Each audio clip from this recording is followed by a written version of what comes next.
Hey everybody, welcome to Oh My Word with Katie. I just got done interviewing Sarah Sundin, and I'm so excited for y'all to hear this interview. We talked about her World War II novels and just what a wealth of stories comes out of that era. Her grandfather and great uncle both served in the war, and she talked about how they actually coped with their experiences by sharing them. They were both born storytellers, and they used a lot of humor in their stories, but then they also shared the hard stuff, the harrowing stories. And I just thought, what a lesson for all of us that sometimes sharing our story with trusted people can really help us. It can be therapeutic. So I thought that was really cool. I haven't shared much about what I've been reading lately. By the time this episode airs, I'll probably post a full book review, but I've been reading Crime and Punishment by Fyodor Dostoevsky, all 497 pages of it. And you know what? It's actually been really good.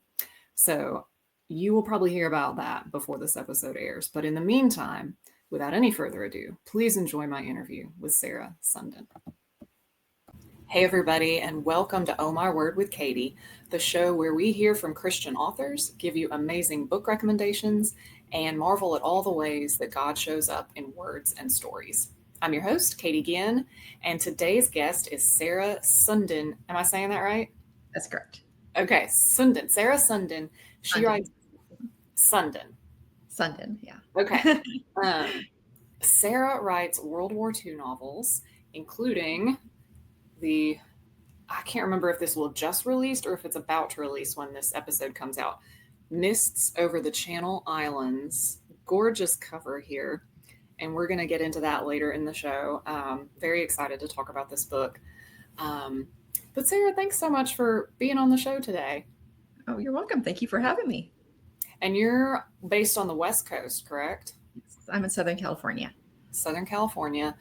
And I was looking on your website, and you're basically World War II is your genre. That is it. That's all I've written. Yes. Which is sort of a never-ending story. Well, and we'll get into that later. But yes. I noticed, and I was curious. It said that you didn't really seriously start to become a writer or try to become a serious writer until you were already a mother.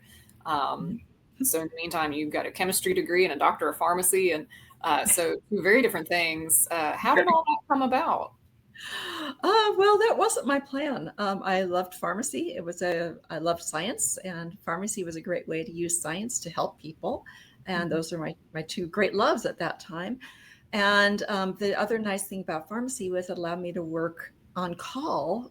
I worked one day a week. So when my kids were little, I was able to be basically a full-time stay-at-home mom, but also work, use my brain one day a week. And it was really just about, I thought I had the perfect life. It worked really well for our family. And I had no plans to do anything else. I enjoyed my job. The hospital I worked at was 5 minutes from my house. I basically rolled downhill in the car and I was there. It was perfect. My plan was, as the children got older, I would increase my hours in pharmacy and have the glittering pharmacy career that I had educated myself for. And then God had other ideas, as he often does. And I woke up one morning and my youngest was a year and a half old, and I had this story idea, and it would not leave me alone.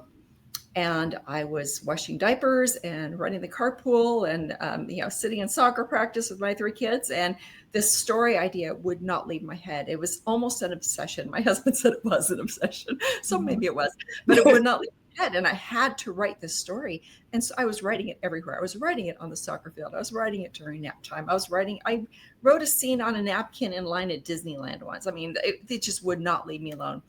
And then I just fell in love with writing. And I had another story idea and another, and started going to a writer's group, attending writers' conferences, slowly working up the nerve to submit to agents and editors. Then I had lots of rejection letters. So it was 10 years from the morning I woke up from that dream until my first novel released, 10 years. So there was a lot that happened in those 10 years, including my children getting older. So by the time I got my first contract, that 1-year-old was now 11, and he could make his own sandwich. And There were no diapers. So there was and my oldest had his driver's license. So it was just, I was in a very different space, and I was able to devote more time to writing. So it was God's perfect timing. But yeah, that was not my plan. I continued working in pharmacy 1 day a week, just kept that up. The money was really good, way better than writing. And so I kept that up until 2019. And our daughter graduated from college, and our youngest son was in the Navy. So he had the GI Bill if he wanted to go to college. And I looked at my husband and said, do I need to do this job? Because it's killing me. I'm full-time writing plus 1 day a week in pharmacy, and it was getting more and more stressful. And I just said, that's it. So that's when I quit, not knowing that there was a pandemic coming, of course, but it was good timing. So yeah, so now I'm a full-time writer. That is so much fun. So, all right, how long has it been since the first novel was published, and how many have you written? 15 years now since my first book came out, and Mists Over the Channel Islands will be my 18th book. So that will be then 16 years. So basically a book a year. There were 2 1 year at the very beginning, because it taken me so long to get published. I had 2 of them completely ready to go. So they said, great, let's publish these within 6 months of each other to kind of build some momentum. But then I've settled into 1 book a year, and that's a good pace for me. Okay. Yeah, that's a good little clip. Yeah. So I know, like I said, World War II, it feels like it'll never get old in terms of just being such a wealth of stories. But for you especially, you had 2 family members who served in the war, your grandfather and your great uncle. Were they brothers, same side of the family? They were brothers, yes. Okay. So, And then yeah. I got this from your website too. Your grandfather in uniform. I mean, he looks like a baby. He looks like he's 15 years old. He How was old is he? 29.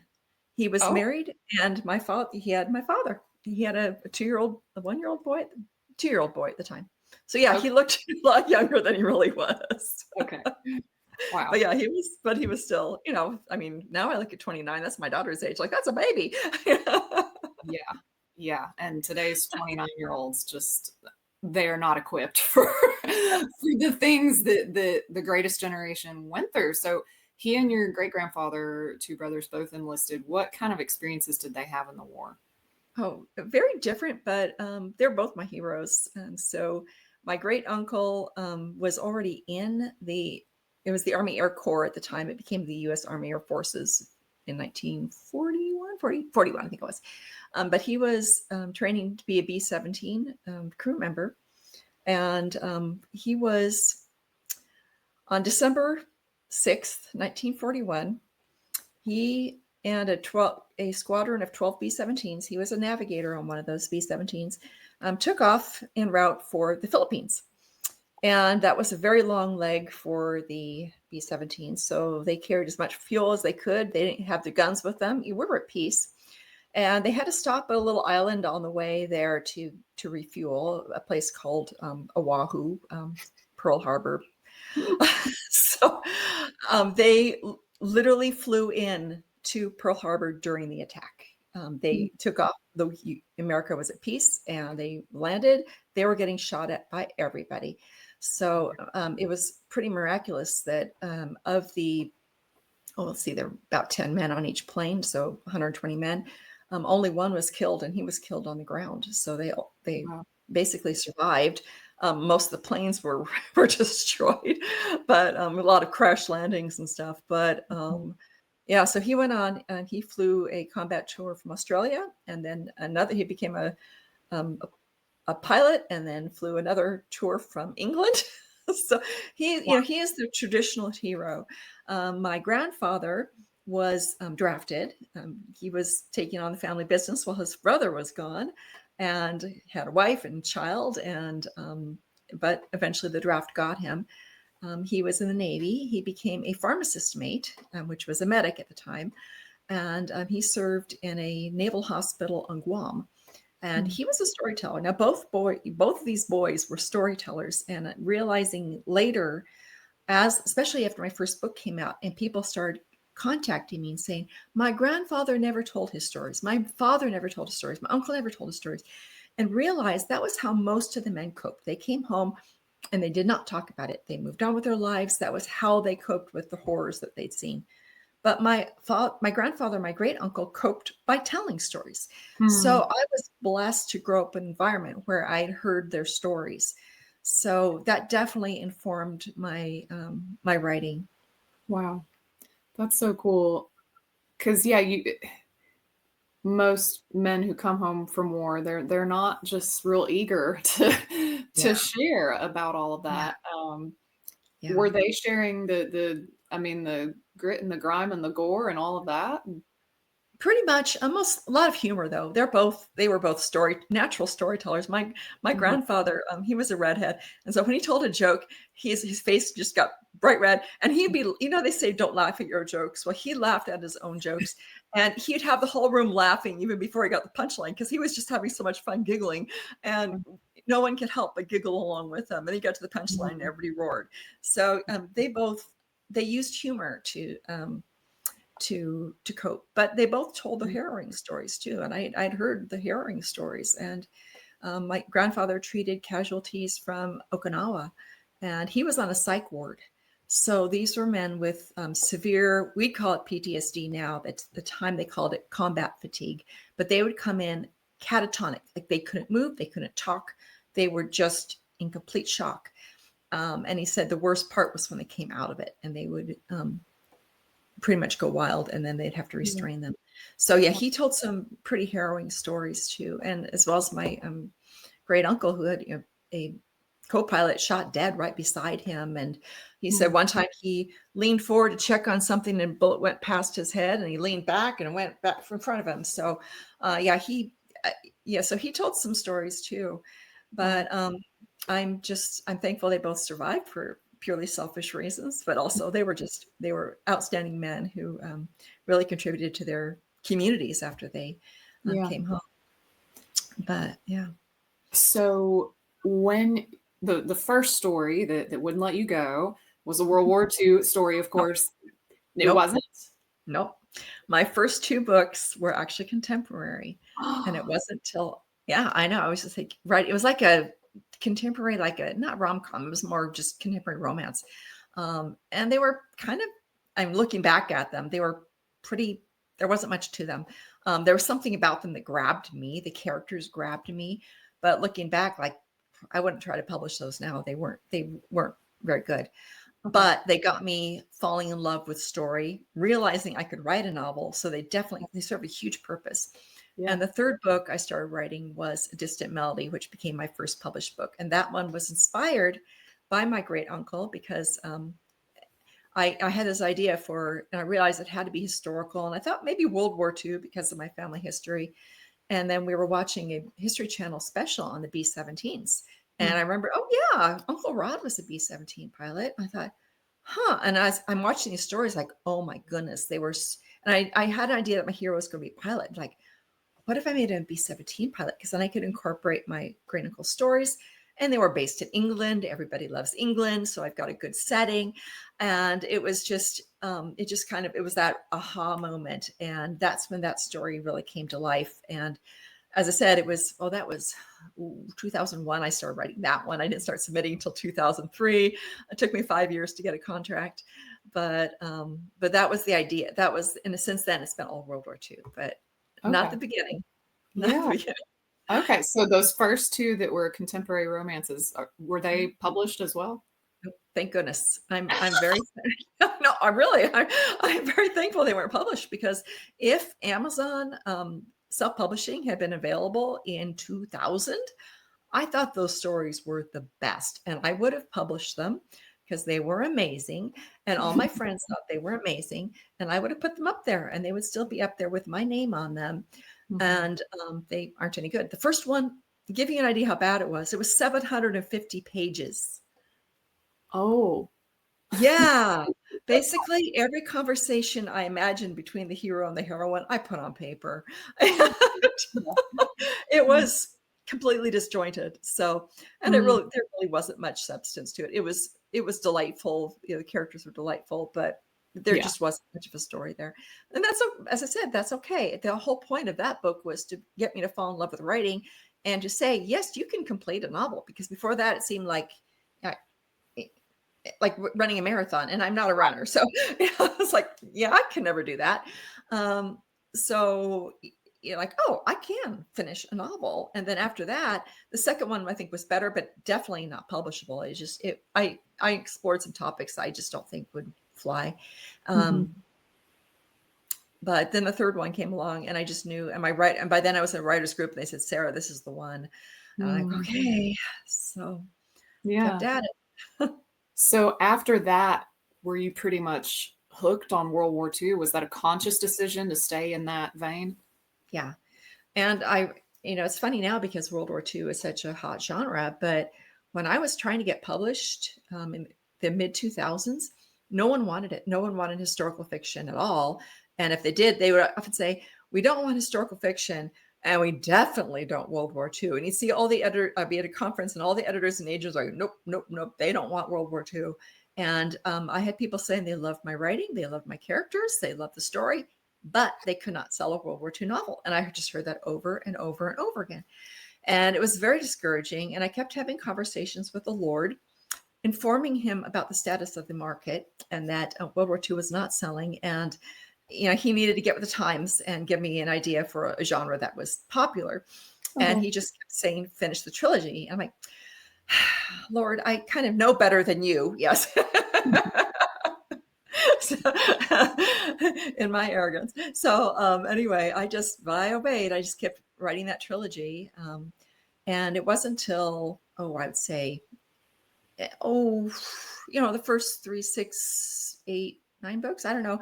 World War II still wasn't popular, but I was getting myself established, getting a Mhm. readership. And then if you watch the mainstream market, the Christian market tends to be behind about 5 years. So the genres that are popular in the mainstream market, it takes about 5 years for them to pick up in the Christian market. And I started seeing it taking off in the mainstream market, and my agent and editor saw that too. And like, yeah, you're really well positioned, because at that point I had been building up this reputation Mhm. as a World War II writer. And so that when the trend hit the Christian market, I was in a really good position. Yeah, that's So great. God's timing. Yeah. Was there like a mainstream World War II book that just like catapulted that, do you think? Or um, I think it was like All the Light We Cannot See, and then Kristen Hanna's The Nightingale. I think those were the two big ones that kind of uh-huh. set it off. I'm sure there were others, but those were the two, mega bestsellers that really made World War II huge. And then that trickled over into, because then the readers were like, well, I would like this, but without, the content that you would get in a Mhm. mainstream novel. Mhm. And it's like, well, here you go. I have a few of them. And of course, there are a lot of other authors at that point, too. So I'm not alone writing World War II, and definitely not now. I can't keep up with the endorsement requests now because there's so many people writing World War II now. But at the beginning, it was kind of lonely. There were a few of us. We clung together, but So a similar question, talking about the Christian market versus the mainstream market. Was that a deliberate decision for you to I'm going to write for the Christian market for it X, Y, was Z? it was more of, that was the story. I just knew it was going to be, my characters at the beginning, they were Christians or were becoming Christians. And I knew I wouldn't be able to write about faith in a mainstream novel. And I knew that I would be probably pressured to add language and stuff that I didn't want to write. Mhm. Less so now. There are a lot of Christian authors who crossed over to the mainstream market, and they're still writing very Christian novels, really, and they're not getting pressured to change. So I think the market's changed a bit too. Mm. But I'm just, every time I try to, I think, well, maybe I'll make this a little bit less Christian. Mhm. Well, the problem is my spiritual gift, my top spiritual gift is teaching. So it just flows over. I'm like, oh, here's a verse they need to hear. And Mhm. so it just kind of, it flows out of who I am and how I see the world. And it comes into my writing. Yeah. So I just kind of let the story guide it. I tend to, as I'm editing, tone it down a bit. But it's just there. So, and my editor's fine with it. So, my Mm. readers seem to be fine with it, and my non-believing readers are fine with it too. So, Mhm. um, in general, they seem to think that they don't feel preached at by my That's novels, which is good. what I want. I don't want to preach at somebody. I hope to shine the light so it attracts, but not pop people over the head. But I prefer to see like, oh, these characters when they were in a really bad situation, their faith really helped them, or I Mhm. can see how their faith changed them. It made them better people. I like to see that the light shining in people's lives as it does in the real world, and that's the best way to evangelize is by being Jesus, by being the light in a dark world. And I think it's the same way with novels. Or if we're Mhm. shining the light, it will be attractive. Yeah, for sure. Okay, I had a question in my head and I just lost it. No, Feeling.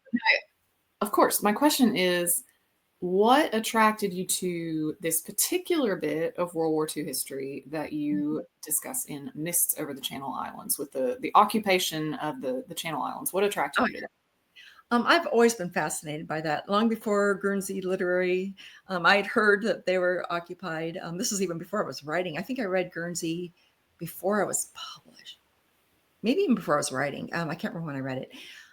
Anyway, I'd known about it and it just always fascinated me. A piece of British territory was occupied by the Germans, and that just fascinated me. And then I read Guernsey and just loved it. And that I think I must have been writing at that time. I thought to myself, well, this is such a big book that's a topic that's kind of been taken off the table.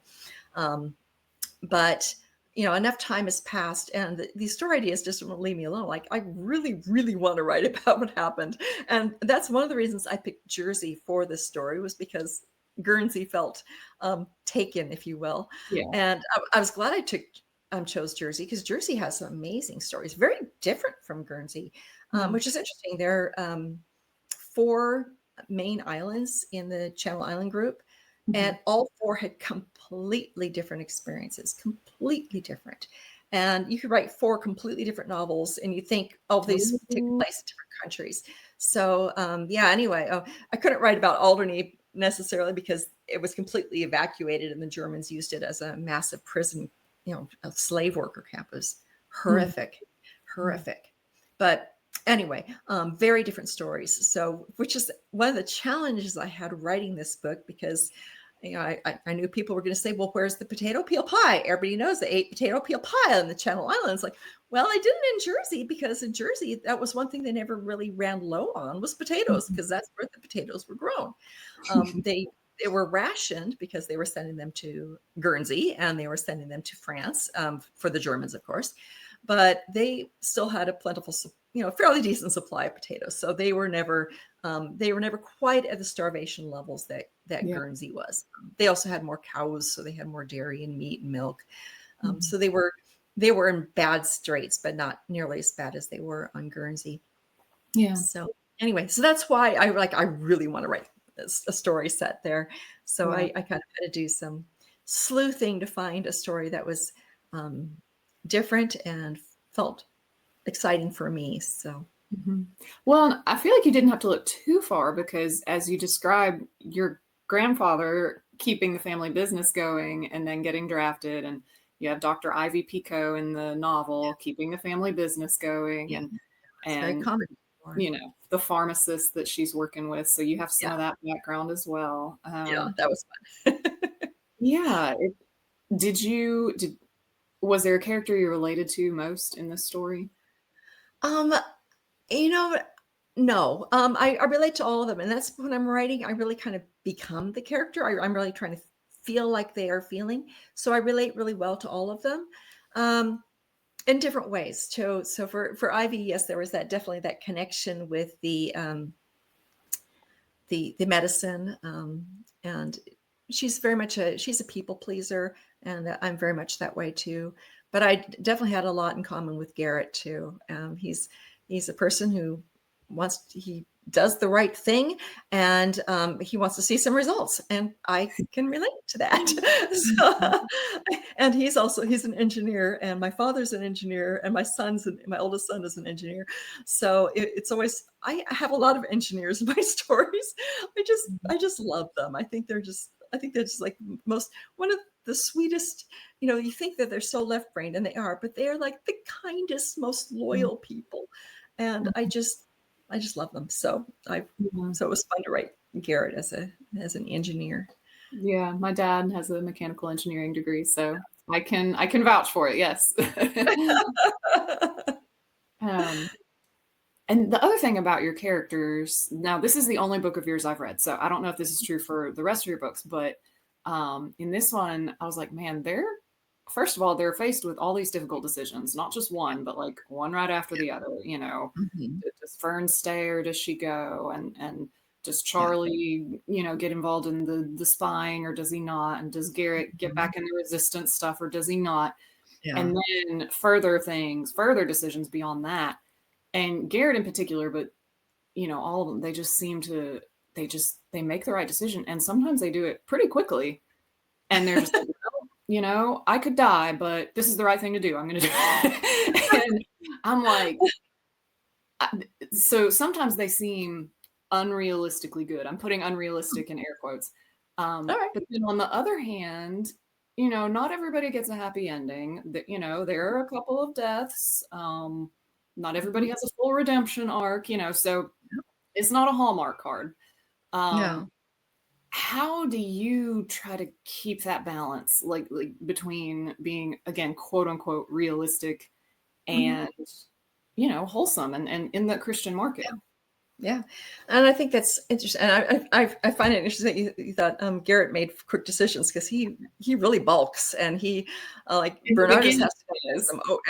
At the very beginning, he, at first when he made that initial choice to join Organization Tote, that I'd originally written that like over a couple chapters, but I had to tighten the timeline. So he made it fairly quickly. But later on, every time Bernardus tried to get him to do something, Garrett's like, nope. And Bernardus is pushing and pushing him. Charlie's pushing and pushing him. So he's actually kind of slow to make those decisions, because he really wants to see, he doesn't want to make a decision unless he believes that something will come out of it. Right. So he's definitely the heel dragger in that relationship. When Ivy decides to help these slave workers, I started to have her deliberate and realized that wasn't true to her character, because she's all about helping people and compassion. And she has already seen these slave workers, and they were just horribly treated. So when she has a chance, she's like, how would I not treat them? That's who I am. I'm a physician. I'm a healer.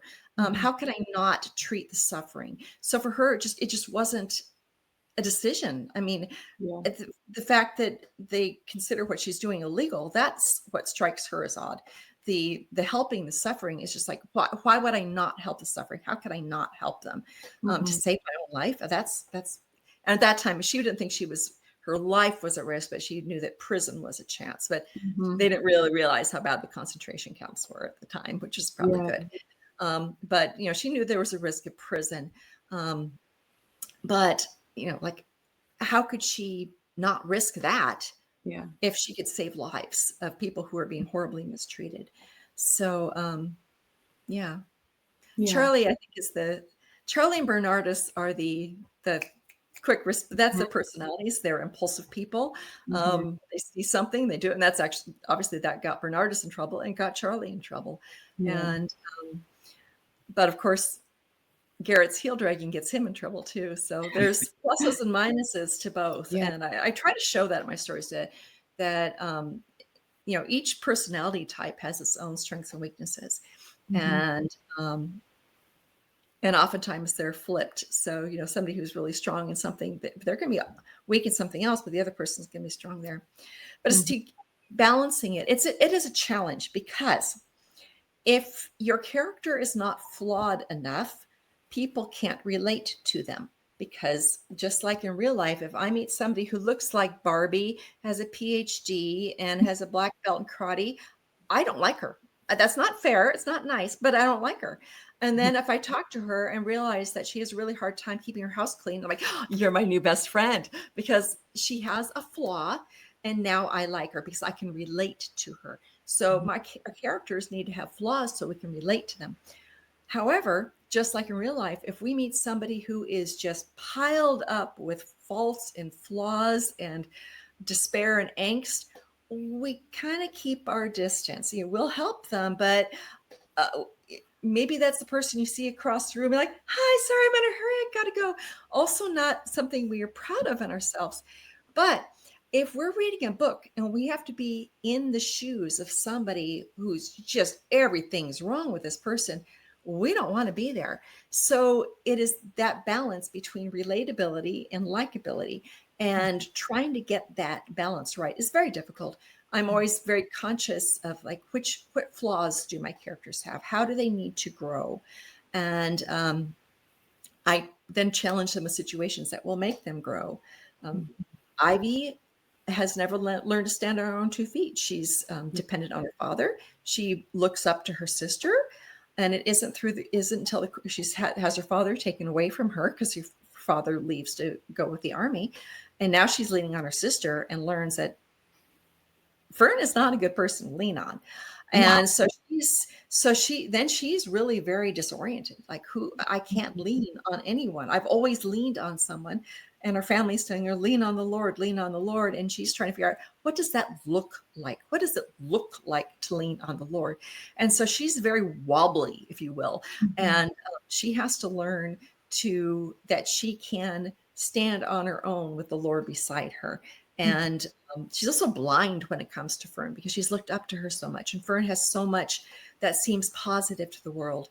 And honestly, Fern is a narcissist. And when narcissists tend to be very appealing people. And Ivy, as the younger sister, has just been in her, enthralled with her all her life. And has to come out of that and see Fern as she is. And that's a horrifying experience for her, to see somebody you've always admired, just realizing there's something seriously wrong with this person. And that was very difficult on her too. So yeah, those are difficult. Yeah. I've been reading like 4 books over the last 8 weeks to try to prepare for some of these interviews. And there's another book where there's a difficult sibling relationship. And man, some of these siblings are so mean. I want to jump in the page and smack them around. And the irony is, I have a sister, and she is absolutely wonderful. I can't remember if I put in the acknowledgments that my sister's wonderful, but I felt like I needed to say something. It's like, people want to think, oh, I heard she has a sister. Oh, and her sister's like, no, my sister's wonderful. She if we have to rate like goodness, like sister's way here, she's a wonderful person, and I love her very dearly, and I feel I could rely on her. And I'm the oldest one, but I feel I could totally lean on her if I wanted to. But I know she's leaning in the right place. She's leaning on the Lord. So that was what Ivy was going through. Oh, and then I made her have problems with punctuality. And for some people, that's a serious, for somebody who's punctual, that is a sin. So yeah.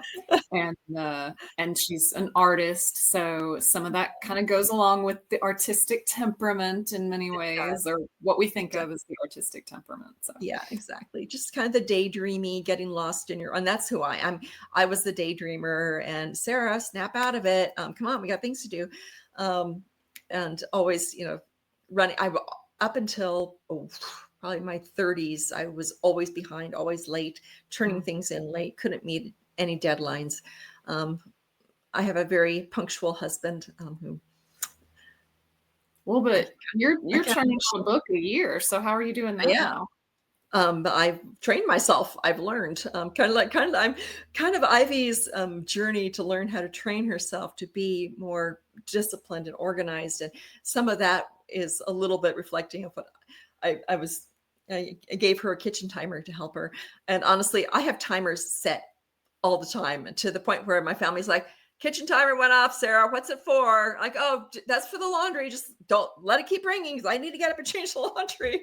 And there goes my watch because I need it. It's time to get ready for such and such. So I've just learned I set timers all the time because I get, especially when I'm writing, I get lost in my world, and I'm on Jersey in 1943. I am not in Temecula, California in 2025. So I have to have external things to snap me out of it. I just have lots of systems in place to keep me on track, and so I don't miss my deadlines. Because I've come to realize, well, like Ivy did, like being punctual is a form of compassion, because the other people are depending on you. So if you're taking, like she's taking extra time with one patient, but it makes her late for the next one. So that's not fair to the second person. It's not kind to the second person to be late. So I've really trained myself to do things on time, to be on time, just out of courtesy and kindness. Yeah, that's good. I definitely have alarms set. At first it was just the little calendar alerts on the phone. And then it was like, no, if I don't have an alarm blaring, I'm not going to change the laundry over. I'm not going to get up and do the thing. So yeah, I totally get that. All right, let's go into a little pop quiz, let people get to know your reading life a little more. Do you remember what was one of the first either books or authors or stories that kind of captured your heart as a young reader? Oh, and that is so hard to say because I was blessed with parents who read to me, and my sister and I were both early readers. My sister says I taught her to read. We were only 15 months apart. So basically I was sitting beside her with the book, sounding the words out, and she's super smart. So she's, as I'm going, go dog, go, pointing to it, she's like, go dog, go. And so we kind of learned to read at the same time. And and honestly, Go Dog Go was huge for me because it was the first, that's not a very thin book. There was about 50 pages in there. And that was the first book I read completely independently on my own. And I was just so proud of myself. But there were so many that captured me. Because my parents are readers, I went to the library all the time, and we had a children's librarian.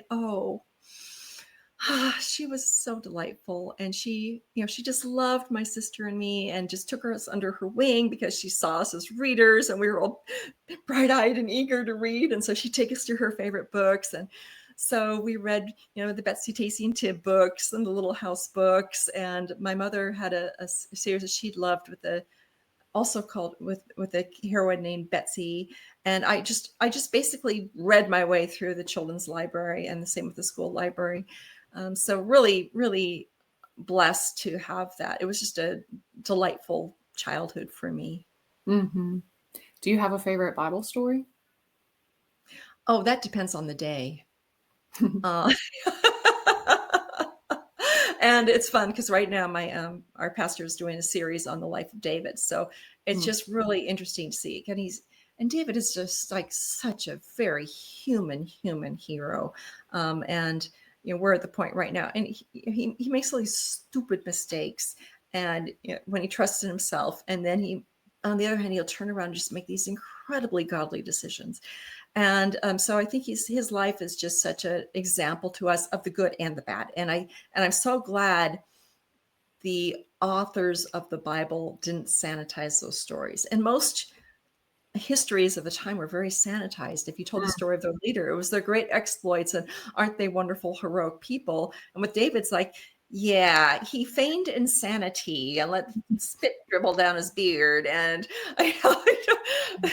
there's just all these stories like, wow. But it's so important for us because we can see the examples, like here he made a really good decision, and here he turned around and made a really bad decision. And what was the difference? And you can always see, like this time he inquired of the Lord. This time he's like, yeah, I'm just going to go in guns blazing. And we saw it happened. Yeah, it never works out. So yeah, with David, it really would depend on the day, like what the story is. I mean, it's very up and down. Oh yeah, exactly. So yeah, we just got through right now going through where Saul and Jonathan were killed and David becomes king, and just talking about how he reacted rightly to that. He wasn't gloating. His enemy died and his enemy was trying to kill him. And instead of gloating over it, like so many people do. Yeah, my enemies, he's going down. Yeah, I own him. And he was like mourning. He was literally mourning because the Lord's anointed had fallen, and he was praising Saul for the good things that he had done, and how he had united Israel, and how he had fought for Israel. And so he was praising Saul for the good things he did. Of course, he had more praise for Jonathan, because Jonathan was an amazing man, and his dear friend. But just seeing that example in our culture, where, if our enemy goes down, we're laughing and posting it on social media about how awful they are. And David's like, no, we need to celebrate the good that this person has done and mourn for them, because this is a human being who died. And I just thought it's a really beautiful and timely story. So timely. That's what I was just thinking. If we could see some of that from our political leaders on both sides, wouldn't that just be amazing? I know. Yeah, it's heartbreaking to watch. So Yeah, yeah. Do you have a favorite book outside of the World War II genre? oh goodness, and this is the question that always stumps me, because I just have too many. And once again, it depends on what I'm reading. It's usually whatever I'm reading is usually my favorite. What are you I reading? can stop talking about it. Well, right now for fiction, I'm reading an endorsement copy of The Spykeeper of Marseille by Rosanna White. And I love her writing, and she started writing some World War II stuff. So it's fun for me, because the book I'm researching right now, that I'm writing right now, is set in unoccupied France, in southern France. And so this story is also set in southern France. So it's kind of fun. I'm comparing notes. And for nonfiction, these are the books I can't stop talking about. And the one I'm reading right now is called The Hunted Children, and it was written in 1963 by Donald Lowry, who was an American working with the YMCA in unoccupied France, desperately trying to save the refugees and the Jewish children, and gathering the work he did, and just having read I'm kind of late in the game researching for this book, but seeing how all these organizations work together, Americans, French, international groups working together, Protestant groups, Catholic groups, Jewish groups, secular groups working together, because they're like, this is important. There are people dying, there are people being deported, and we have to save them, and we will work together because we're all working for the cause of human beings. And it doesn't matter that they're foreigners. It doesn't matter that they're of another religion. They are human beings, and they are worthy of dignity and being treated with kindness and compassion. And they worked hard and furiously, and they saved as many as they could. And their work and the ordinary French people, just all throughout southern France. Yeah, we'll take a family into our house. We'll take a family into our house. All these farms scattered, and villages scattered throughout southern France, concentrated in certain areas like the mountains, and the Haut-Loire area especially. There was a lot of them. A little village called La Chambon-sur-Lignon. I don't speak French, but they saved about 5,000 people. The village itself had a population of 2,000, and they saved 5,000 people. Wow. So the stories that come out of that era, just ordinary people saying, yes, we will let a family live with us. Yes, we will take in 2 children. Yes, we will let this man stay here for a few weeks until he can find a way to get to Switzerland. Just ordinary people saying, this is the right thing to do. These are human beings. We don't speak the same language. We don't worship God the same way. We have different customs, but I'm going to honor them and help them survive.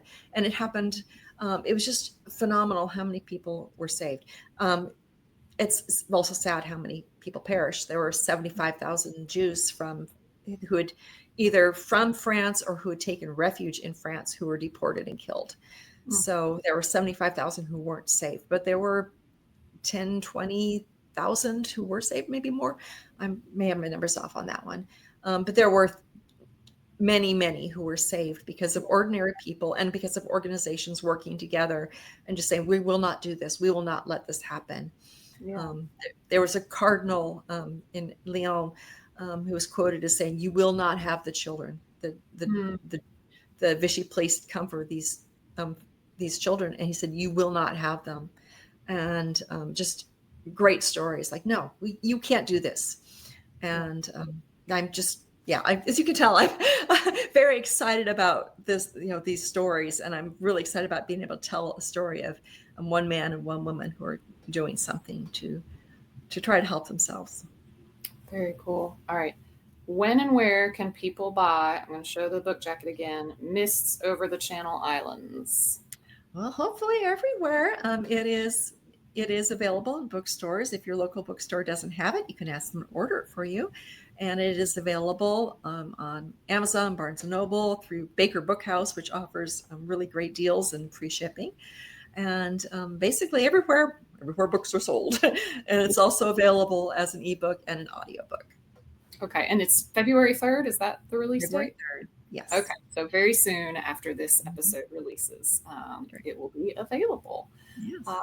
Well, to wrap up, do you have a scripture that maybe relates to the book, or just something that's been on your heart lately that you'd like to end with? I think the theme verse for Mists Over the Channel Islands is Hebrews 11:1. Now, faith is the assurance of things hoped for and the conviction of things unseen. And both of them are struggling to see God when they can't see him in action, and just having faith in what they can't see, and trusting that God is who he said he is, that he is good, that he is just, that he is faithful, even when they can't see it. And I think it's something I'm always learning, and I think those of us people of faith always struggle with. We want to see results. We want to see something in front of us, and God is too mysterious, and his ways aren't ours. And having faith in that, and faith in who he is, despite what we see. Yeah, that's so good. Well, Sarah, thanks so much for being on the show. This was so much fun, and I'm excited to dig through your catalog and probably read some more of these stories because they're so amazing. And y'all, if you enjoy Oh My Word with Katie, you will probably enjoy what we do at Mississippi Christian Living Magazine. You can find us at mschristianliving.com. Subscribe, follow us on Facebook and Instagram, and I will talk to y'all soon. Hey, y'all, one quick thing before I let you go. Just a couple of reminders. If you enjoy this podcast, please follow us wherever you're watching or listening, Spotify, YouTube, Apple. And on Apple Podcasts, please go in and give us both a star rating and a written review. The more of those we get, the more people we can reach, the more likely I am to get sponsors for this show, and the more sustainable it is in the long run. So I would really, really appreciate that. And finally, if you enjoy hearing how God shows up in words and stories on this show, you will probably enjoy reading about God showing up in words and stories in Mississippi Christian Living Magazine, which is my day job. So if you're interested in Mississippi Christian Living, you can find us at mschristianliving.com, or you can follow us on Facebook at MS Christian Living, or on Instagram at MS Christian Mag. And you can even subscribe and have the magazine delivered right to your door, 12 issues for $29 a year. So again, that's mschristianliving.com. I'll talk to y'all soon.